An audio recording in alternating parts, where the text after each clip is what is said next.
大家下午好。 Good afternoon. Welcome to today's press conference. The floor is open for questions.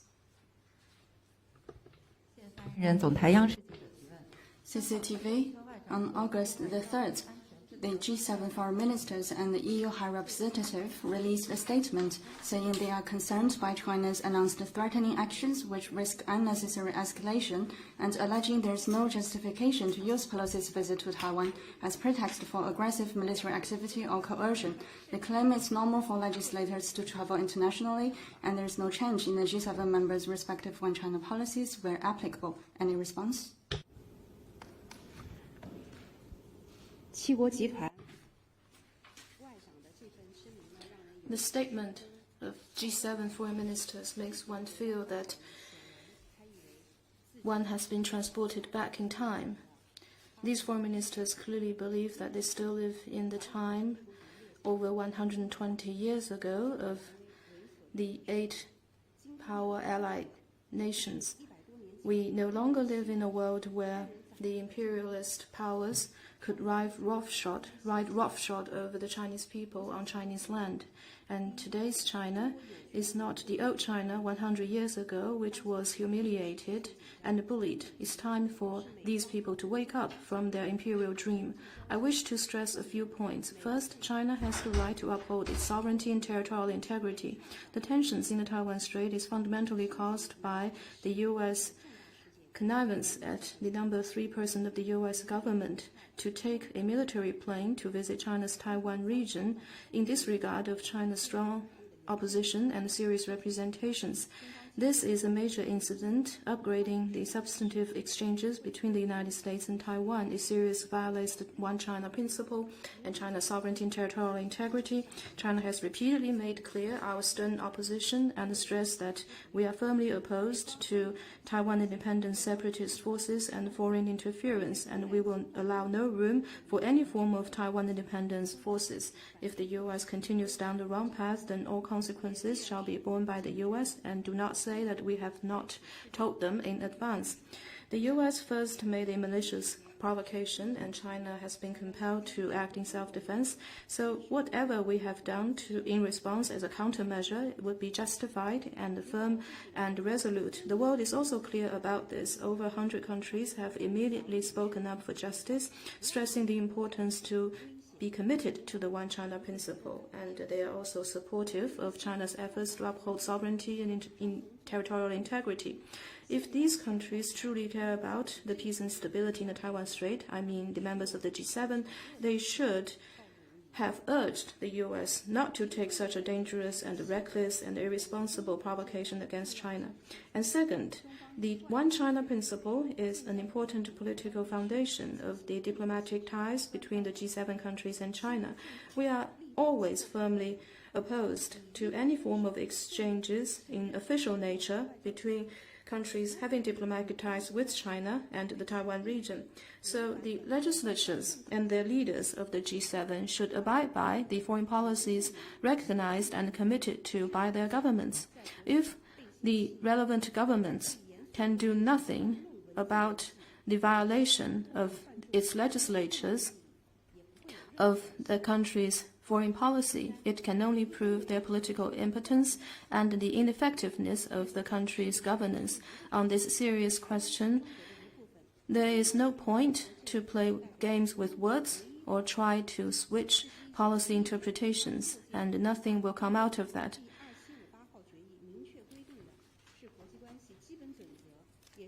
And before Pelosi visited Taiwan, those countries played dumb and stayed silent, but now they're suddenly vocal and making accusations against China's just response. This says everything about their hypocrisy and ugliness. And third, there is only one version and one connotation of the One China principle. That is, there is only one China in the world, and Taiwan is part of China, and the government of the PRC is the only sole legal government representing China. This was decided by the Resolution 2758 of the 26th General Assembly of the UN in 1971. It is the basic norm in international relations and the political foundation for 181 countries, including G7, to establish diplomatic ties with China, and nothing should be inserted into what guides this One China principle. And fourth, historically and currently, the G7 led by the United States personify invasion and coercion. So I think the G7 deserves those allegations they have made against China. And the G7 must not forget that they do not represent the international community. They only represent a tiny minority of the world. As Mr. Mahbubani from Singapore has said, the G7 is dictatorial globally, and this is fully reflected in the statement. So for those foreign ministers, we are now in the third decade in the 21st century. We must not let our mind stay behind over 100 years ago.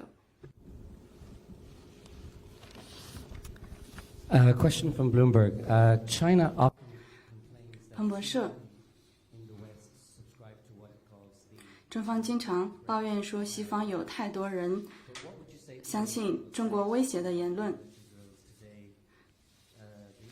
如果有人援引今天的军演，包括导弹，还有各种武器，如果他们援引这个作为证据，说中方构成威胁，你有何回应？你提出的这个问题， Well, your question is a typical example of the logic of certain people in the West. This is not an issue about China threat, because we see very clearly what the merits are and what the principles should be followed on this issue. It concerns China's sovereignty and territorial integrity. And now about specifics about China's military drills, I refer you to the Chinese military establishment, but let me say that China has made it very clear many times that we are firmly opposed to the visit, and once the visit is made, it will be a serious violation of the One China principle and China's sovereignty and territorial integrity, and China will definitely take strong and resolute measures in response, and all consequences shall be borne by the U.S. side. So do not say that we have not told them in advance about the severity of this incident. And Taiwan is an inalienable part of China's territory, so when Chinese military have military drills off the waters of the Taiwan island, this is necessary and legitimate as a response to what has happened, and also as a step to uphold our sovereignty and territorial integrity, and also as a response to the Taiwan independent separatist forces and foreign intervention. And China has issued safety alerts and travel warnings. So what we have done is consistent with international law and international practices.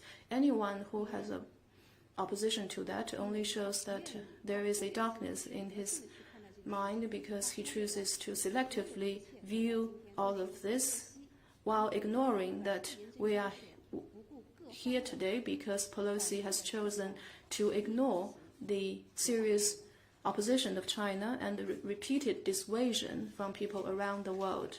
The consequence is caused by the U.S. pursuing the wrong path. And also, let me take this opportunity to say a few words about what State Councilor and Foreign Minister Wang Yi said this morning on the sidelines of the ASEAN Plus Foreign Ministers meetings in Phnom Penh about the U.S. violation against our sovereignty and territorial integrity. So Mr. Wang Yi said that what Pelosi has done is a political stunt, and this is once again a bankruptcy of U.S. politics, diplomacy, and credibility. It shows the U.S. is the biggest saboteur of this peace in the Taiwan Strait and the biggest troublemaker of regional stability. It shows that its Indo-Pacific strategy is highly confrontational and dangerous. It shows the hypocrisy and double standards of the United States over international rules. And if China does not resist U.S. recklessness and irresponsibility and lack of rationality, then respect for sovereignty and territorial integrity, this principle of international relations, will just become empty words, and separatists and extremists will only redouble their boldness, and the peace and stability that has been hard won in this region will be seriously jeopardized. And also, State Councilor Wang Yi said that this incident is single-handedly orchestrated and caused by the U.S., and the merits and the cause and consequences are crystal clear. And China has done what is diplomatically possible to the maximum extent to avoid this crisis imposed on China, but we will not tolerate any harm to our core interests and the national rejuvenation. So we will not just sit by and watch the United States play the Taiwan card and serve its own domestic politics and selfish interests of some politicians. And we will not tolerate tensions, confrontation, and the separation in this region. So what we are taking, and we will be taking, are necessary and timely response and countermeasures which have been fully thought through and seriously assessed, and they are aimed at protecting our sovereignty and security. They are in line with international law and domestic laws. They are a warning to the provocateurs and also aimed at protecting regional stability and peace in the Taiwan Strait. So everyone should be very clear about this and jointly oppose the recklessness and the provocation of the U.S. Continue to support our just position and measures to commonly protect regional and Taiwan Strait peace. CGTN. Pelosi said in a statement on August the 3rd that the congressional delegation's visit to Taiwan should be seen as a strong statement that America stands with Taiwan. Any comments? It is not the first time we hear U.S. politicians say that they are standing together with certain people, but history and the facts have repeatedly shown that whomever the U.S. politicians claim they are standing together with will become the targets of chaos and disaster. Look at Iraq, Syria, Libya, and Afghanistan, and also look at what Pelosi called a beautiful sight to behold in Hong Kong and the people, the separatists who are responsible for that. What has become of them? Just look at that.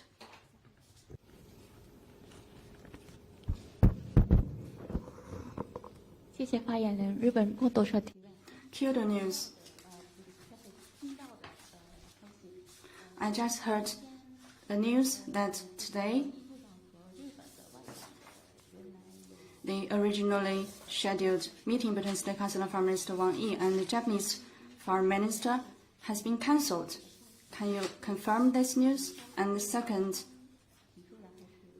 is it China's decision to cancel the meeting, or is it because something on the Japanese part? Does it have anything to do with the G7 statement? Yeah, I see very clear logic in the three questions you raised. I'll just give one answer to your questions.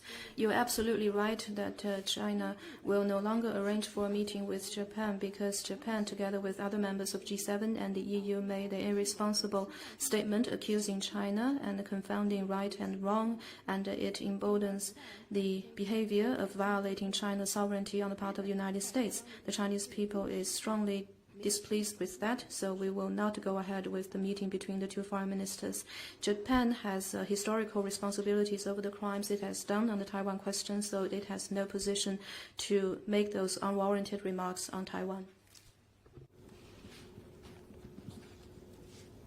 Next question. Question from RIA Novosti. 俄新社，乌克兰总统泽连斯基在接受南华早报的采访时表示，他希望与中国领导人习近平主席通话，来讨论乌克兰冲突。你可否证实有双方进行讨论的这方面的安排？ Well, what I can say is that China has maintained communication with all relevant parties on the Ukraine crisis, including with Ukraine. We have had close communication. 下一个问题。 Next question. 谢谢凤凰卫视记者提问。 Phoenix TV. A question on NATO. The U.S. Senate passed a resolution approving the accession of Finland and Sweden into NATO. That will be the largest expansion of NATO. Do you have any comment on this? 欧洲安全的问题。 Well, on European security, China always hopes that all parties can follow the indivisible security principle and respect each other's reasonable security concerns, and on that basis have dialogue and communication. And follow the security outlook of common, comprehensive, cooperative, and sustainable security, and build a balanced, effective, and sustainable security framework for regional peace and lasting security. And that is why we have put forward a global security initiative, and this reflects our consistent position on regional security issues.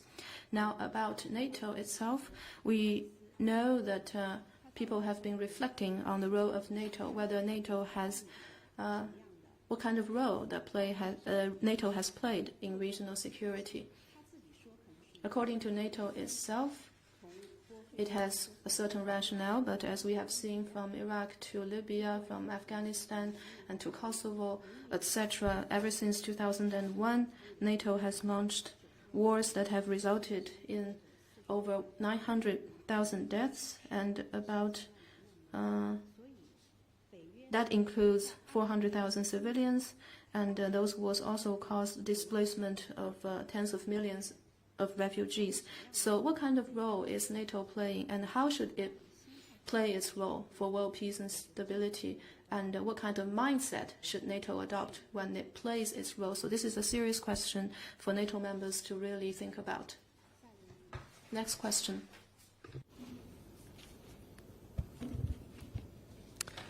Just to go back to these. 关于泽连斯基的问题，南华早报的报道中还提到，乌克兰总统表示，中方并未回应关于通话的这个请求。你刚才说双方维持频繁的沟通，所以可否说明一下是否直接回复了乌克兰总统的请求？有没有相关的计划？是否预计会有这样的会见或通话？可否介绍相关的细节安排？我只想用一句。Let me just very quickly say that between China and Ukraine, through diplomatic channels, we have maintained close communication, and this communication has never been interrupted. 下一个问题。 Next question.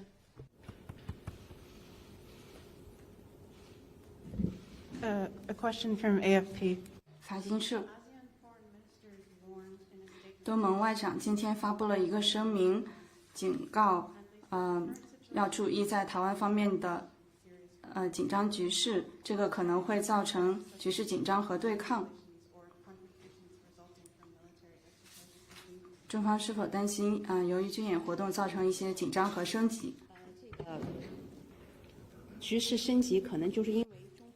Do we think the escalation is a result of China's military drills? Well, actually, I answered that question when I was replying to the question of the Reuters. I think the current situation is caused by the serious provocation of the U.S and Taiwan independent separatist forces, which seriously violate the One China principle and our sovereignty and territorial integrity. And in the face of such provocation, we are compelled to take necessary and justified countermeasures, and everything we are doing target the Taiwan independence separatist forces. So anyone who is concerned about regional tensions should be asking the U.S.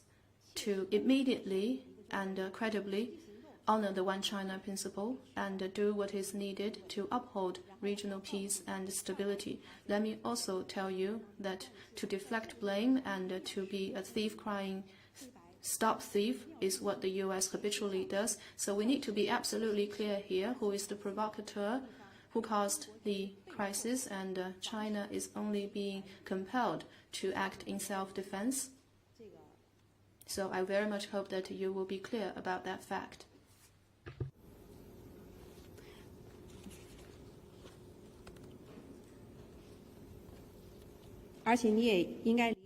And I'm sure you could understand that this statement of ASEAN, when it says that it is opposed to all provocative actions, I think it's referring to the visit carried out by Speaker Pelosi. And yesterday, I actually went over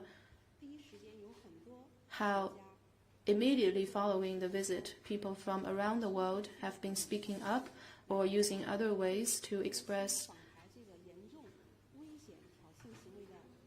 their concerns over this seriously dangerous move of Speaker Pelosi.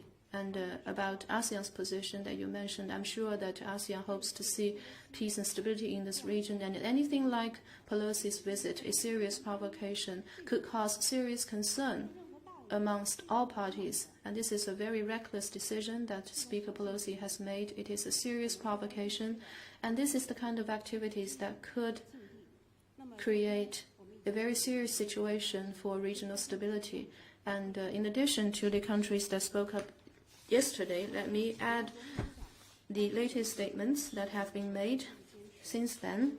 For instance, U.S. Secretary General Guterres said that they abide by General Assembly resolutions by the One China policy, including UNGA Resolution 2758, and also the League of Arab States made a statement, and also Shanghai Cooperation Organization made a statement saying that the One China principle is the universal consensus of the international community and the basic norms governing international relations. The SCO adheres to the One China principle, firmly opposes interference in the internal affairs of its member states by any external force, and supports all member states in safeguarding national unity and defending their own sovereignty and territorial integrity, and will continue to promote further cooperation among member states in this regard to ensure peace, security, and stability in the region. Russian Foreign Minister Sergei Lavrov said that this is a desire to prove to absolutely everyone impunity and display their lawlessness, referring to the visit. And the Pakistan and the Cuba's foreign ministries have made statements saying that they are strongly opposed to anything in violation in our sovereignty and territorial integrity, and about U.S. military presence that has caused tension in the Taiwan Strait. They expressed their concerns. And Foreign Minister of Cuba on social media said that he rejects actions aimed at harming PRC's territorial integrity and sovereignty, and condemns interference in China's internal affairs. And the Iranian foreign ministers expressed similar positions. And also, according to Myanmar, what the United States has done is causing escalation of tensions in the Taiwan Straits, and Myanmar is fully opposed to that. And the spokesperson of the Indonesian Foreign Ministry said that Indonesia continues to respect the One China policy, and Indonesia is deeply concerned with the increasing rivalry among major powers. If not managed well, it may lead to open conflict and disrupt peace and stability, including in Taiwan Strait. Thailand Foreign Ministry's spokesperson said that Thailand stands by the One China policy and hope that all parties concerned can respect sovereignty and territorial integrity. And Vietnam's spokesperson of the Foreign Ministry said expressed similar ideas. And according to the Foreign Ministry of Ethiopia, Ethiopia also upholds the One China principle, and Foreign Minister of Sudan says that Sudan supports the One China principle and believes Taiwan is an inalienable part of China's territory.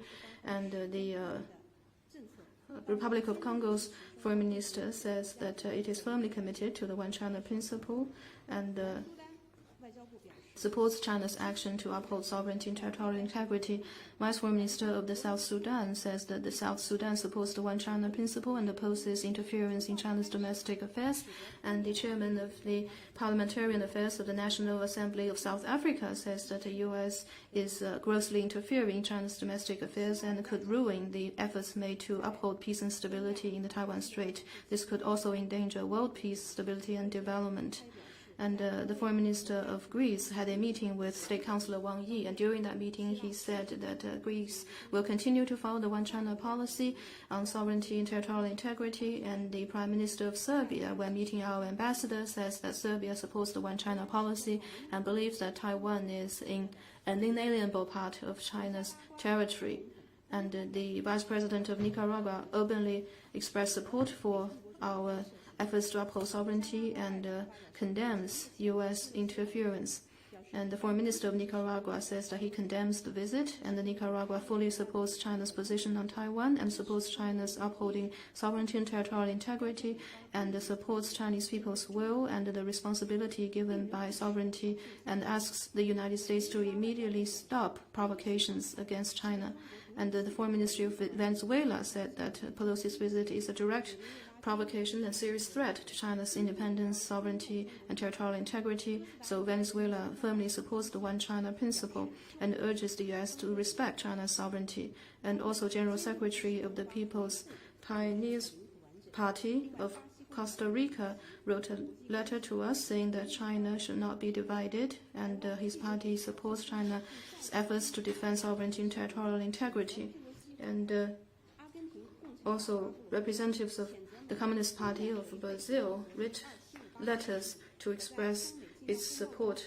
And also the Communist Party of Argentina made a release condemning the U.S. behavior and saying that Pelosi's visit is a strong provocation and aggressive behavior, which is imperialist in nature and calls for common opposition and condemnation. And also press from Russia, Thailand, Cuba, South Africa, Zimbabwe, and Angola have written commentaries to stress Taiwan's being part of China and how the visit seriously violates the One China principle. It is a serious provocation, and this is making great trouble for China-U.S. relations. And also, Martin Jacques has written to say that Pelosi's provocation over Taiwan leads the U.S. and the world into an age of disorder and instability. And the tension in the Taiwan Strait is caused by the United States' encroachment on the One China principle and the consensus it reached with China. So I think it shows that what is a just cause can receive the support of the many around the world. So I hope all of this has explained very clearly who should be responsible for the issue we are facing right now.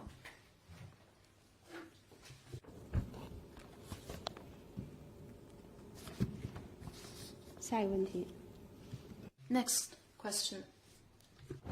中国日报据报道， China Daily, according to reports, a U.S. State Department official said that China should not use Pelosi's visit to Taiwan as a pretext to continue seeking to change the status quo on Taiwan, and if any escalation of crisis were to somehow follow the visit, it will be on Beijing. Do you have any comments?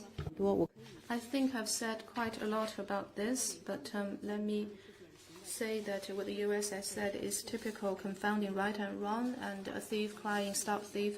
It shows how domineering, unscrupulous, and arbitrary the U.S. is. I want the U.S. to answer 4 questions. First, what is the status quo on the Taiwan question? It is crystal clear, which is the two sides of the Taiwan Strait belong to one and the same China, and Taiwan is part of China's territory. Despite being politically against each other over many years, China's sovereignty and territorial integrity have never been split. This is the real status quo on Taiwan. And second, who is creating the crisis in the Taiwan Strait? It is the United States' collusion with Taiwan independence forces and their provocation. In recent years, the DPP authorities are renouncing the 1992 consensus, which reflects the One China principle, and trying to solicit U.S. support. And the U.S. side has been distorting, obscuring, and hollowing out the One China principle to contain China's development. It has been playing the Taiwan card to contain China and also upgrading Taiwan's exchanges with the United States. And Pelosi's visit against the opposition from around the world is resulting in a serious upgrading of the exchanges between the U.S. and Taiwan. It seriously violates U.S. government's commitment to the Chinese government on Taiwan and the basic norm in international relations and China's sovereignty and territorial integrity. Third question, who should be responsible for the tensions in the Taiwan Strait? China has made it very clear that the visit is very serious and dangerous in nature, and all consequences should be borne by the U.S. side. And do not say that we have not said this in advance. But the U.S. government and the Pelosi are putting on a double act and pursuing the wrong path. So with U.S. provocation first, we are compelled to act in self-defense, and the Chinese government has the right to do whatever necessary and just to uphold our sovereignty and territorial integrity. Fourth question, who is changing the status quo? The U.S. is citing a wrong thing that it did 25 years ago to explain away the visit, but we have made it very clear that past mistakes do not serve as justification for repetition of that mistake.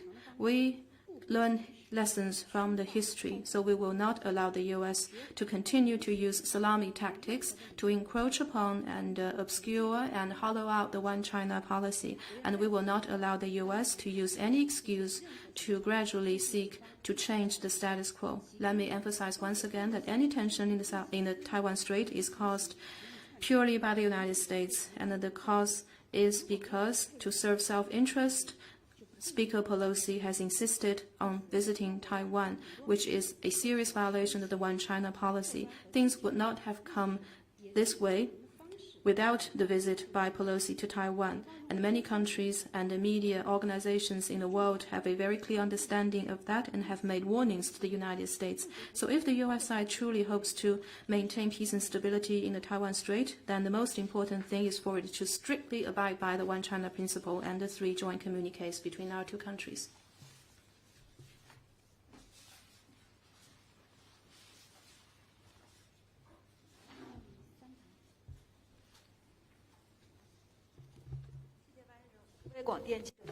Hubei Media Group.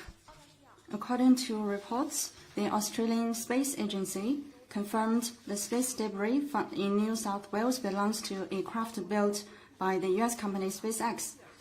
Cassandra Steer, Deputy Director of the Australian National University's Institute for Space, said the U.S. should be held accountable for the damage caused. Do you have any comment?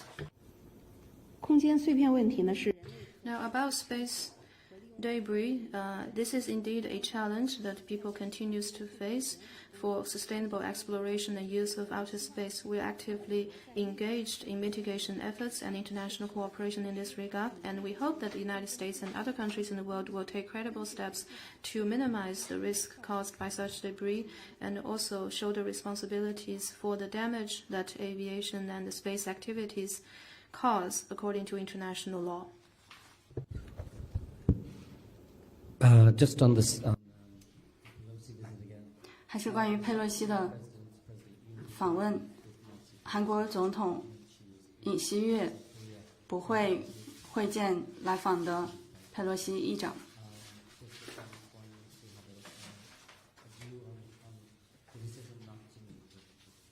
想请问中方对韩国总统的这个决定有何评论？我们注意到有关的报道。 We have noticed relevant reports, and China will be following very closely the developments of this visit.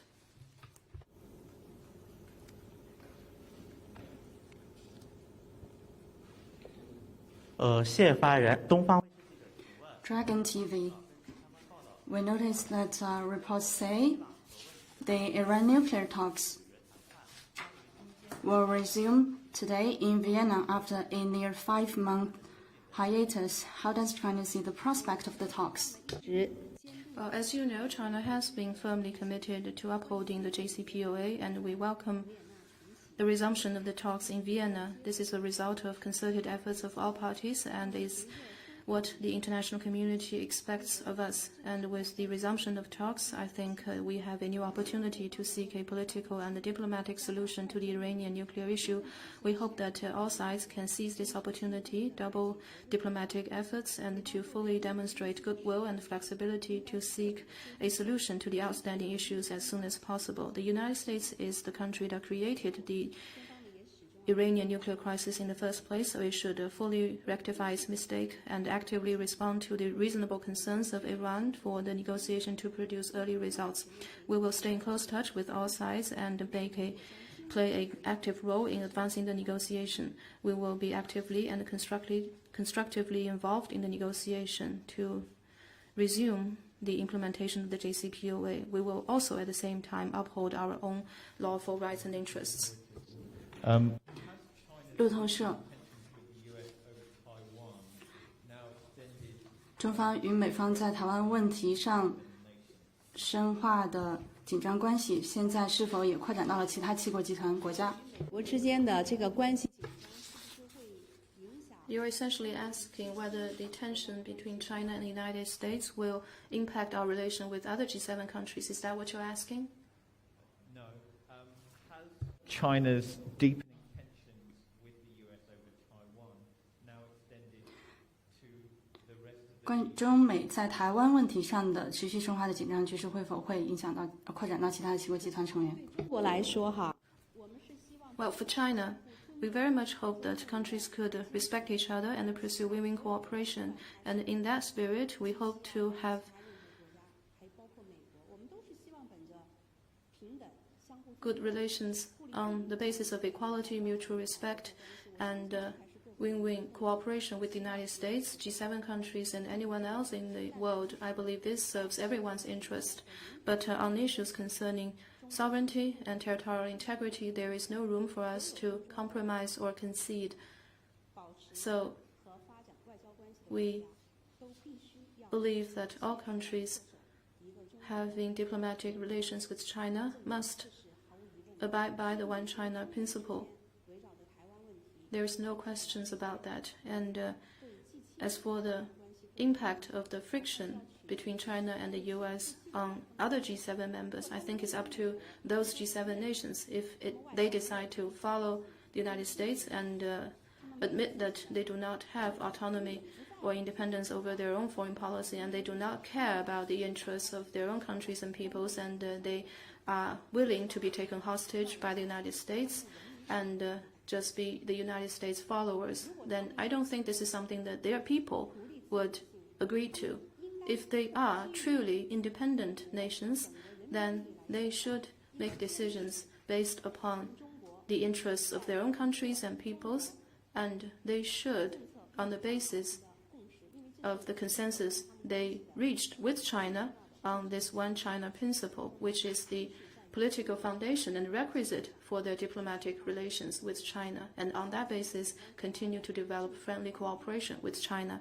I think those countries' governments are supposed to be able to recognize that, because any responsible government would act in the longer-term interest and make in the longer-term interest of their own countries and peoples and make their independent decisions. I think you raised a very good question. So when we saw the G7 statement, we couldn't help but ask, do they have their own principled positions? And don't they know that what they have done will not earn respect and add to the dignity of their own countries? And also, as I have said, the G7 do not represent the majority of countries in the world. All of those countries combined account about 10% of the world's population. And you know, within the United States, about 85%, according to poll results, do not approve of the direction that the United States is taking. So this G7 foreign minister statement, how many people can they represent? How many people do they speak for? I doubt. Yeah, are you from UK? Martin, maybe you have further questions you wish to ask? Thank you. Could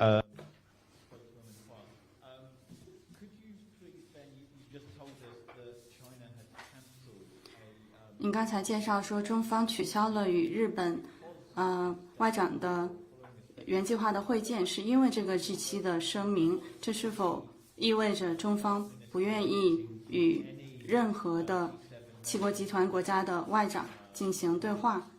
在目前来看，是因为他们发了这个声明，这个未来会有改变吗？首先就说日本。 First of all, about Japan, as I have been very clear, Japan, among the G7 countries, has spoken up for the wrong decision, a violation against China's sovereignty and independence. And also Japan has historic responsibilities over what it has done on Taiwan. And about other countries, as long as they have not changed their wrong position on the Taiwan question, then we will have to reconsider what the meaning of having dialogue with them, because dialogue is about having cooperation. 你继续来。Please continue. Thank you. Does China believe that these drills are conducive? 中方是否认为这一系列的军事演训活动有利于争取台湾人民的民心？你提到了一个很好的问题。 Well, that is an excellent question. The hearts and wills of the Taiwan people. Well, have you ever asked the Taiwan authorities when they insisted on inviting Speaker Pelosi to Taiwan? Had they asked the Taiwan people about their hearts and wills. I know that after Pelosi arrived in Taiwan, quite many people in Taiwan actually protested to that. So, about what is being done by Taiwan authorities, are they putting the welfare, the expectations, and the hearts and wills of the Taiwan people first?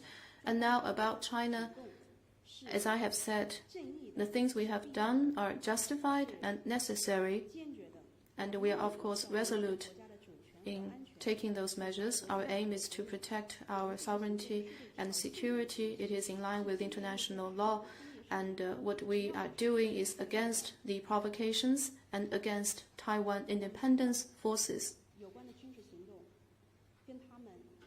Whomever not supporting Taiwan independence will not become targets of our actions.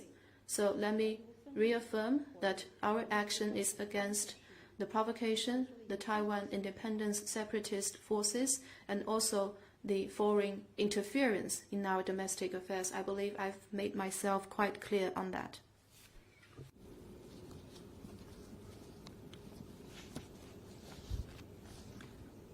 Just to clarify on the Japan issue.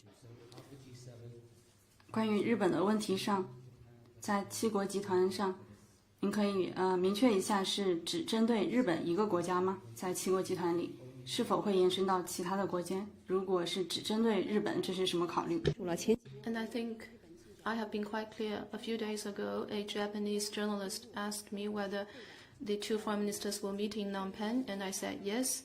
We confirmed that there were plans to have meeting between the two foreign ministers on the sidelines of the ASEAN foreign ministers meetings. But just before this meeting, right before this meeting, I can imagine who are behind this G7 statement, and I almost feel ashamed for them. I'm sure that it was the U.S. who drafted it, and then they collectively issued it.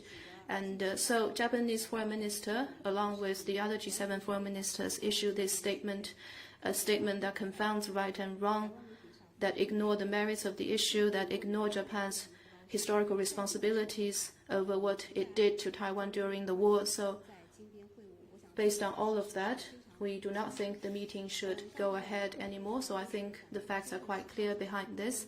Well, you and other reporters have asked many questions, follow-up questions on this. I'm sure that this reflects your concern about what is happening around Taiwan.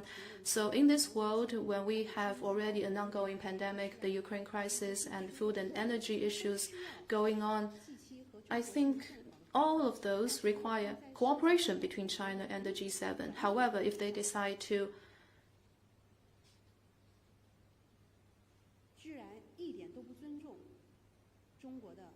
not to respect China's core interests and even violate our core interests on issues concerning our sovereignty and territorial integrity, then there is no way that such behavior would not impact our cooperation in key areas or the relations between us and these countries. 谢谢日本共同社再一次提问。 Kyoto News, another question to follow up on what you just said about the displeasure with Japan's behavior. The international meetings in Phnom Penh and on tomorrow's meeting agenda, I wonder if there's any possibility for some interaction with the Japanese side.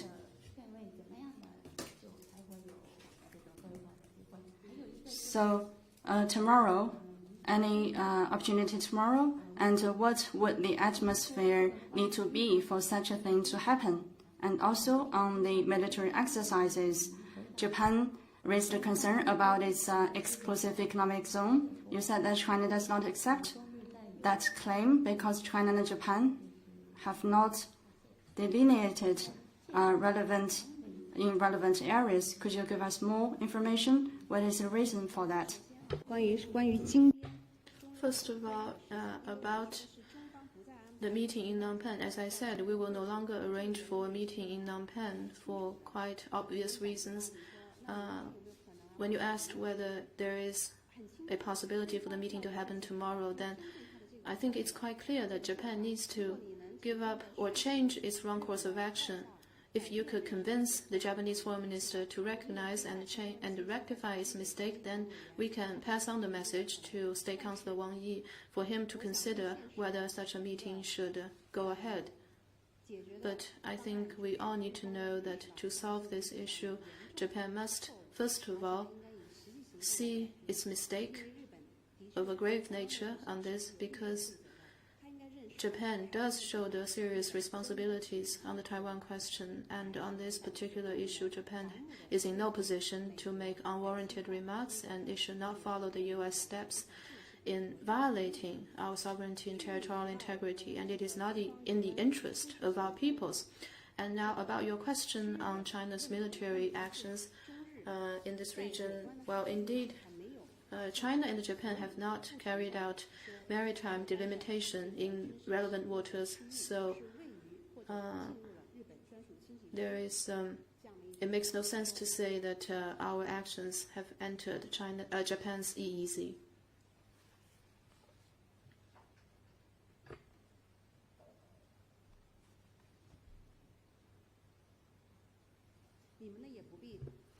And for you, there is no need to be concerned over the notices that we have put out, because the actions that we are going to take are fully in line with international law and international practices. Well, since Bai Bing left, I think Reuters journalists have been most hardworking and raised most questions. 我是善意的讲这个。 I'm speaking this out of goodwill, and because I'm good friends with him, although he's now in Taiwan. Question from Bloomberg. 彭博社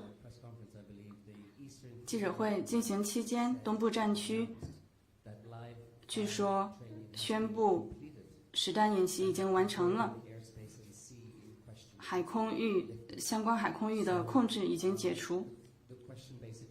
所以问题是，这是否意味着军事演训活动已经结束了？限制是否已经解除？接下来是否还会有更多的活动？因为之前说是一直到8月7号，我刚刚看到相关的信息，所以想从你这里寻求一些核实的信息。我理解你的这种关注。 Well, I understand why you would ask that question, but to be honest, I don't have the information, because indeed, according to the previous announcement, the drills will be carried out between the 4th and the 7th of August. So how will things proceed? I'm not exactly sure, so please just stay tuned. Thank you. A question from Reuters. Yes, just to follow up on 路透社 the point about the other 还是追问一下关于其他七国集团国家的问题。你刚才好像是暗示这些七国集团不尊重涉及中国主权的核心利益。如果他们这样做的话，这会影响双边关系。中方是否会与所有这些国家保持密切沟通，讨论双方是否关系会受到影响？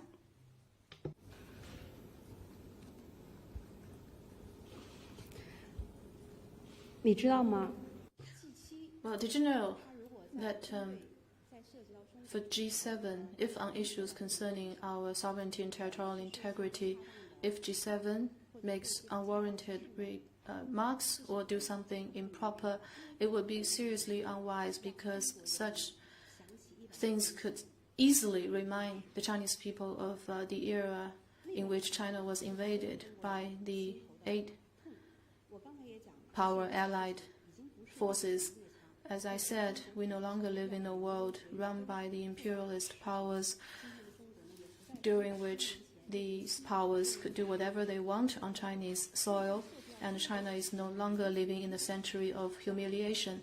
So on an issue concerning our sovereignty and territorial integrity, those countries that invaded China and committed crimes against China should have been more sensitive and more conscious of the need to uphold China's sovereignty and territorial integrity instead of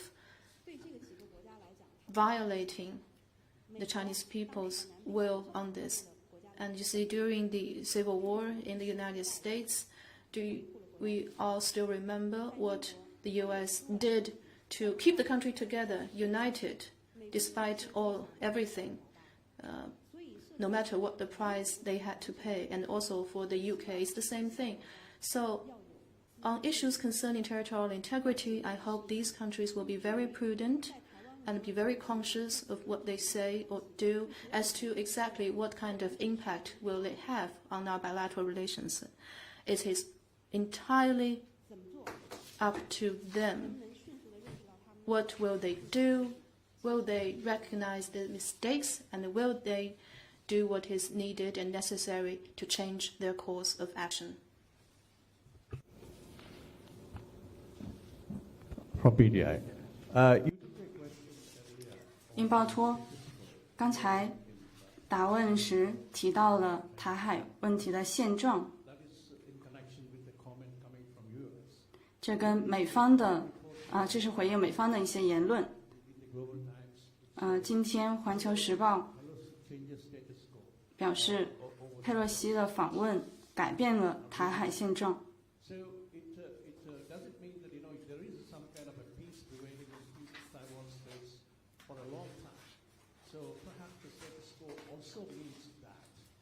台海长期保持稳定和平，所以说，现在的军演是否会成为未来的一种新常态？现状啊，台海。About the status quo in the Taiwan Strait, I have said in detail what exactly is the status quo. The two sides of the Taiwan Strait belong to one and the same China, and China's sovereignty and territorial integrity have never been split. That is the status quo of the Taiwan Strait. But for some time, the U.S. and Taiwan independence forces have colluded with each other, and we have seen efforts to upgrade the exchanges between the U.S. and Taiwan, and also intensified arms sales to Taiwan from the United States. All those violate the serious commitment that the U.S. made to China, and also in particular Pelosi's visit against our serious opposition and the world's warnings. We have expressed our opposition many times, and it is based on what the lessons we have learned from the past. We are very adamant that we can't let the U.S. use salami tactics anymore to encroach upon our sovereignty. So in the face of such a serious provocation, we are left with no choice but to take resolute measures to uphold our sovereignty and territorial integrity. And will this become a new normal? It hinges on the action of the U.S. side and the Taiwan independence forces. If they do not stop pursuing the wrong course of action, then China will not stop demonstrating the resolve and taking resolute actions to uphold our sovereignty.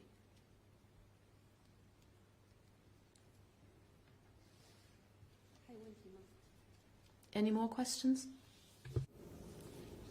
Another question from AFP. 法新社人权观察昨天表示，希望人权高专成立独立的机构调查在新疆的侵犯人权行为。请问中方对此有何回应？这人权观察组织它能够做？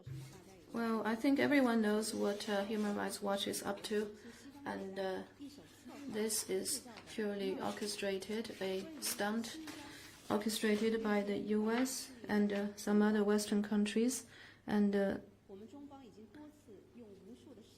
we have time and again used facts to refute the false narrative against China fabricated to smear China's image, which is indeed a lie of the century. So we are firmly against fabricating false information to smear and attack China. And as you see, the people in Xinjiang live a happy life. And this summer, there are many reports about people driving their own cars to visit the beautiful places in Xinjiang, which caused highway traffic jams. And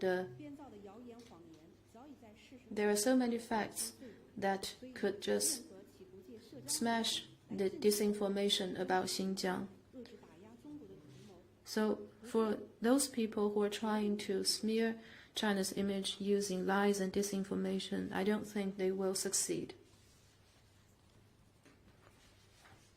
Thank you. A question from Reuters. 路透社，台湾负责数字。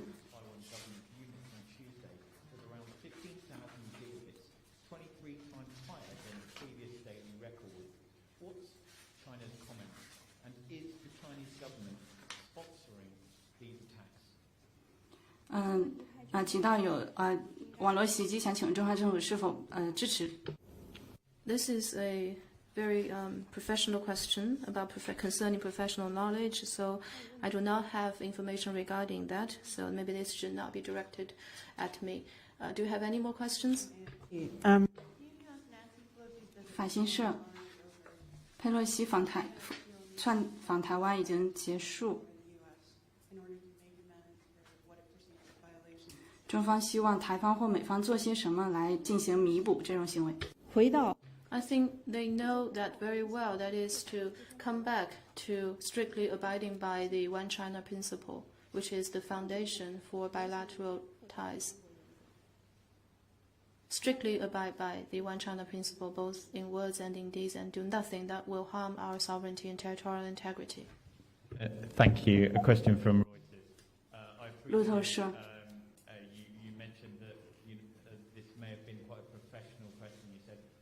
刚才关于那个网络袭击的问题，你说这是一个非常专业的问题，我也理解。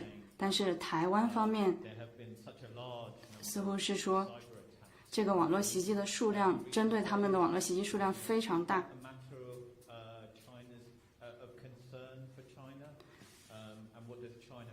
中方是否对此感到关切？如果他们暗示中方可能支持了这种网络袭击，中方有何回应？问题。Is this a foreign policy related question? I don't think so. 好，没有其他问题了吧？ Any more questions? Oh, this concludes today's press conference. Thank you.